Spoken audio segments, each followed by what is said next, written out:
ప్రియమైన దేవుని బిడ్డలందరికీ క్రీస్తు యేసు నామంలో మీకు అందరికీ వందనాలు చెప్తున్నాను. నా పేరు రాజుబయ్య. నేను ఇంత ముందుగా ఒక వీడియో పెట్టాను. అది కరుణాకర సుగుణ గురించి అతను చేసినటువంటి తప్పులు ఉన్నదానికి నేను రెస్పాండ్ అయ్యి పెట్టాను. అంటే ఈ యూట్యూబ్లో ఎక్కువగా విజయ్ ప్రసాద్ రెడ్డి అన్నగారికి, అతనికి జయశాల కుమారుడు అయినటువంటి విజయ్ కుమార్ గారికి ఎక్కువ జరుగుతున్నాయి. ఏమండి, బైబిల్ గురించి తప్పుగా అవగాహన చేసుకోవటం, పరిశుద్ధాత్మ లేకుండా బైబిల్ చదివితే అర్థమవుతుంది అని అనుకోవటము, ఇది వ్యర్థం. ఇది అసలు సబబు కాదు. ఎందుకంటే గ్రంథం సాక్ష్యం ఇస్తుంది, పరిశుద్ధాత్మ వలనే తప్ప ప్రతి లేఖనము ఎవరి మనసుకు వచ్చినటువంటి ఆలోచనతో పుట్టింది కాదు. ప్రతి లేఖనము కూడా దేవుడు అనుగ్రహించినటువంటి మాటలు. ఇవన్నీ ప్రవచన వాక్యాలు, అంటే పరలోకం నుంచి దేవుడు మన కోసం రాయించినటువంటి వాక్యాలు. ఏమండి, ఇప్పుడు ఒకటి సందర్భం ఉందండి. కరుణాకర సుగుణ అన్నగారు చెప్తూ, క్రీస్తువు ఇశ్రాయేలు రక్షకుడు కదా, మనకు సంబంధించిన వాడు కాదు కదా, మరి ఇశ్రాయేలుకు సంబంధించిన వాడు మీరెందుకు ప్రచారం చేస్తున్నారు, ఇండియాలో మీరెందుకు బోధ చేస్తున్నారు అంటున్నారు. అయితే రాజ్యాంగాన్ని మనకి ఇచ్చినారు కాబట్టి అది సబబుగా, ఎవరి పద్ధతిలో ఎవరి భావాల్లో, మతం అనేది సంస్కృత పదం నుంచి తీసింది కాబట్టి మతం అనగా భావాలను వ్యక్తిత్వం చేసుకోవటం, వాళ్ళ భావాలని ఏ విధంగా ప్రచారం చేసుకోవటం. దేవుడు నీ దేవుడు నీ ఇష్టం, మా దేవుడు మాది ఇష్టం. ఓకే, ఇప్పుడు ప్రచారం చేసుకున్నప్పుడు నువ్వు చేసుకోవచ్చు, దాన్ని అడ్డగించకూడదు కదా. ఓకే, ఇప్పుడు నేను మాట్లాడవలసినటువంటి ఒక ప్రశ్న ఏంటంటే, ప్రేమైన సహోదరులారా, బాగా ఆలోచించండి. మత్తయి సువార్త 15వ అధ్యాయం 21వ వచనంలో మీ దగ్గర బైబిల్ ఉంటే మీరు చూడగలిగితే, మత్తయి సువార్త 15వ అధ్యాయం 21వ వచనంలో ఒక సందర్భం. దయ్యం పట్టినటువంటి ఒక కుమార్తె తల్లిగారు యేసుప్రభువు దగ్గరికి వచ్చేసి నా కుమార్తెను బాగు చేయమని అని అడుగుతుంది. ఇది సందర్భం. అప్పుడు ఈ కరుణాకర సుగుణ గారు, అనగా సహోదరుడైనటువంటి కరుణాకర సుగుణ గారు ఏమన్నారంటే, అక్కడ సందర్భంలో నీకు చెప్పి మళ్ళీ చెప్తానండి. 25వ వచనం, అందుకు ఆయన పిల్లల రొట్టె తీసుకుని కుక్క పిల్లలకు వేయుట యుక్తము కాదని చెప్పగా అన్నాడండి.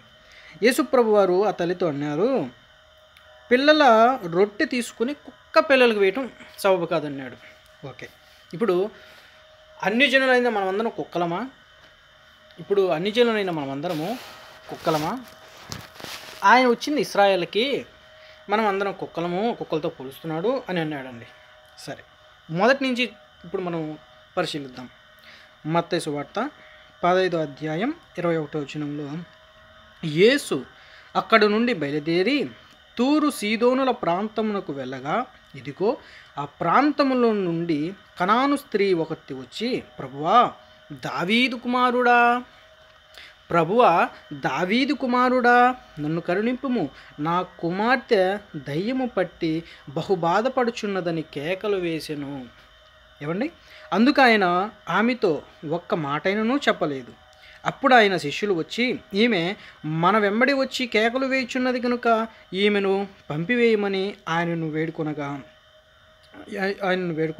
ఆయన ఇశ్రాయేలు ఇంటివారై నశించిన గొర్రెల యొద్దకే గాని అన్నాడండి. ఇప్పుడు మొట్టమొదటిగా సీనాయి పర్వతం మీద మోషే గారికి రాతి పిలకలను అనగా మాటలను ఇచ్చి, ప్రపంచంలో జనాభా అందరూ చెడిపోయినప్పుడు ఒక జనాంగాన్ని ప్రత్యేకపరిచి అందులో నుంచి యూదాగోత్రపు కుటుంబసింహమైనటువంటి యేసుక్రీస్తు వారిని లోకరక్షకుడు పంపించాలని ఆ జనాంగాన్ని తీసుకున్నప్పుడు వీళ్ళందరికీ యాకోబు ద్వారా ఇశ్రాయేలు అని పేరు వచ్చింది. ఏమండి, ఇజ్రాయేలు అనగా యాకోబు నుంచి ఆ పేరు వచ్చింది. ఇజ్రాయేల్ అంటే యాకోబు నీతిగా యథార్థంగా జీవించాడు. నీతిగా యథార్థంగా జీవించిన వాడే ఇశ్రాయేలు. కాబట్టి ఆ ఇశ్రాయేలు యొద్దకి చూద్దాం.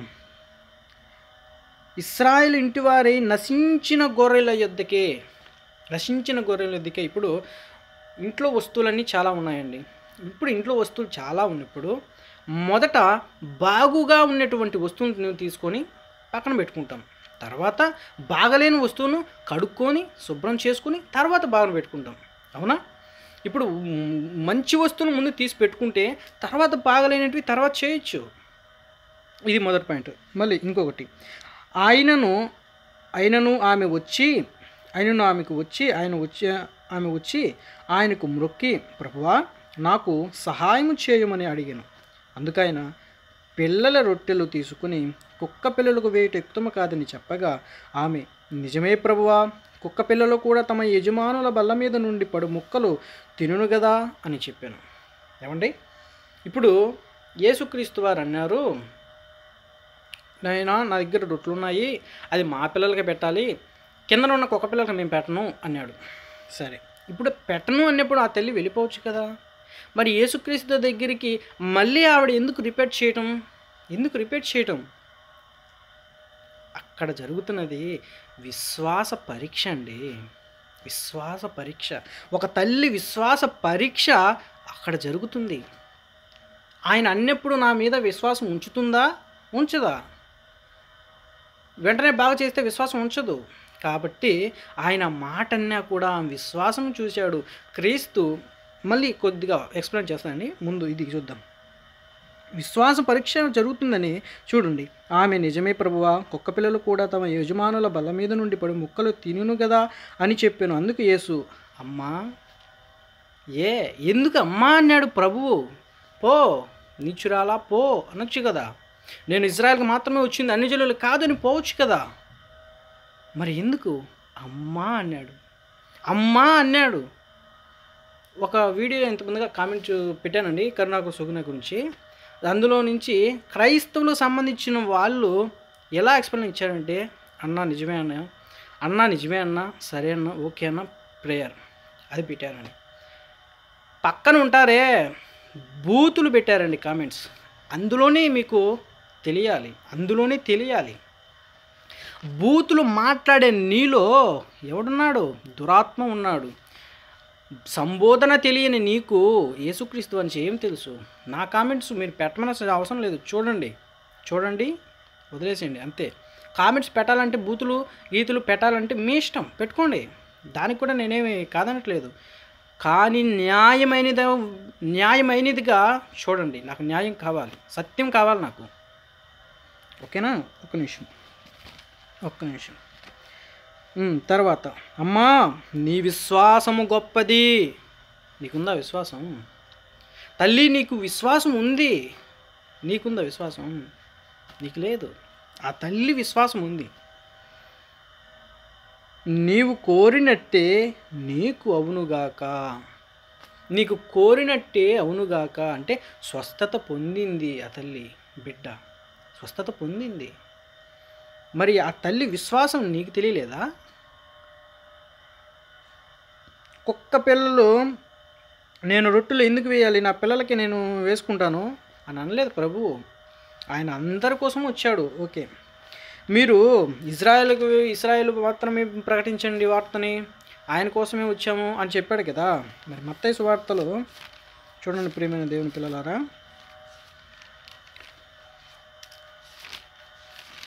మత్తయి సువార్తలో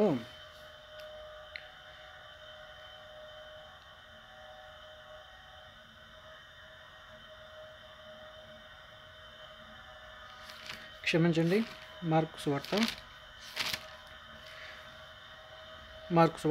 16వ అధ్యాయం 15వ వచనం. ప్రభువారు పునరుద్ధారణైన తర్వాత ప్రభువారు, ఒకప్పుడు ఇశ్రాయేల్ మాత్రమే చెప్పండి, మీరు అన్ని జనుల దగ్గరికి వెళ్ళొద్దు, ఎందుకంటే మిమ్మల్ని కూడా మార్చేస్తారు వాళ్ళు. కాబట్టి ఇశ్రాయేల్ దగ్గర వెళ్ళండి, ఎందుకంటే వాళ్ళకి దేవుడు ఆత్మీయుడని తెలుసు.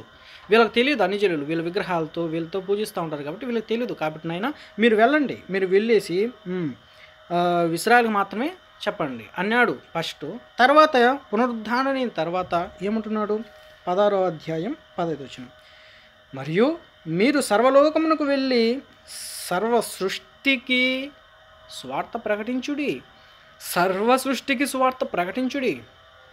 ఇజ్రాయెల్కి మాత్రం ప్రకటించండి అనలేదు కదా. నేను హిందూ ధర్మంలో నుంచి వచ్చినవాడనండి. నేను కృష్ణుణ్ణి, శ్రీరామచంద్రుణ్ణి అమితంగా ప్రేమించిన వాడిని. వాళ్ళని ఎంత మాత్రము నేను త్రోసివేయట్లేదు, వాళ్ళని ఎంత మాత్రము దూషించి వేయట్లేదు. కానీ వాళ్ళు నా సహోదరులుగా, వాళ్ళు కూడా రక్తమాంసంతో వచ్చిన వాళ్ళే కాబట్టి, వాళ్ళు కూడా ఆ కాలానికి దేవుళ్ళు అనబడిన వాళ్ళు కాబట్టి వాళ్ళని ఆరాధిస్తున్నాం. అంతేగాని నిజమైన తండ్రి, నిజమైన క్రీస్తు, ఆయన పరిశుద్ధాత్మని మాత్రం తెలుసుకోలేక అజ్ఞానంగా వెళ్ళిపోయినాను. ఇప్పుడు తెలుసుకుని మీకు చెప్తున్నాను, అంతేకాని ఎవరిని దూషించట్లేదు. కాబట్టి ప్రేమైన దేవుని వాళ్ళ కరుణాకర్ సుగుణ గారు సహోదరుడికి మళ్ళీ వీడియో పెడుతున్నాను. అతనికి మంచి బుద్ధి రావాలి. ఎందుకంటే ప్రతి లేఖనము చూద్దామండి, బైబిల్ సాక్ష్యం ఇస్తుంది. నాకు సంబంధించింది కాదు, బైబిలే సాక్ష్యం ఇస్తుంది. నేను బైబిల్ను అధ్యయనం చేయటం, బైబిల్ నేర్చుకోవటంలో ఇప్పుడు ఉన్నాను కాబట్టి నాకు బైబిల్ అర్థమవుతుంది. కాబట్టి ఆయన ఆత్మ ద్వారా నేను నేర్చుకుంటాను కాబట్టి మీకు కూడా చెప్తాను ఏ విధంగా బైబిల్ సాక్ష్యం ఇస్తుంది. పేతురు రాసినటువంటి 2వ పత్రిక 1వ అధ్యాయం 20వ వచనంలో ఇలా ఉంటుంది: ఒకడు తన ఊహను బట్టి చెప్పుట వలన లేఖనములో ఏ ప్రవచనమును పుట్టదని మొదట గ్రహించుకొనవలెను. ఎలయనగా ప్రవచనము ఎల్లప్పుడూ మనుషుని ఇచ్చను బట్టి కలుగలేదు, కానీ మనుషులు పరిశుద్ధాత్మ వలననే ప్రేరేపింపబడిన వారై దేవుని మూలముగా పలికిరి.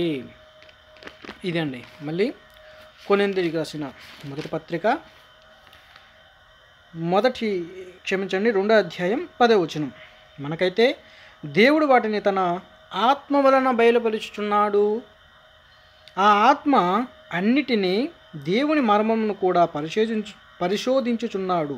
ఒక మనుష్యుని సంగతులు అతనిలోనున్న మనుష్యాత్మకే కానీ మనుషులలో మరి ఎవరికి తెలియదు. ఏమండి?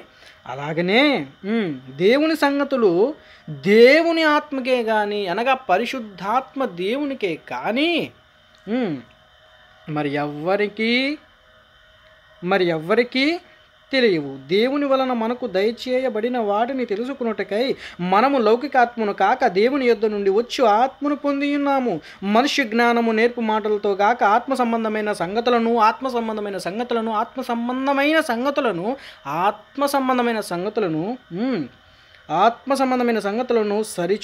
ఆత్మతోనే సరిచూచుచు ఆత్మ నేర్పు మాటలతో వీటిని గూర్చి మేము బోధించుచున్నాము.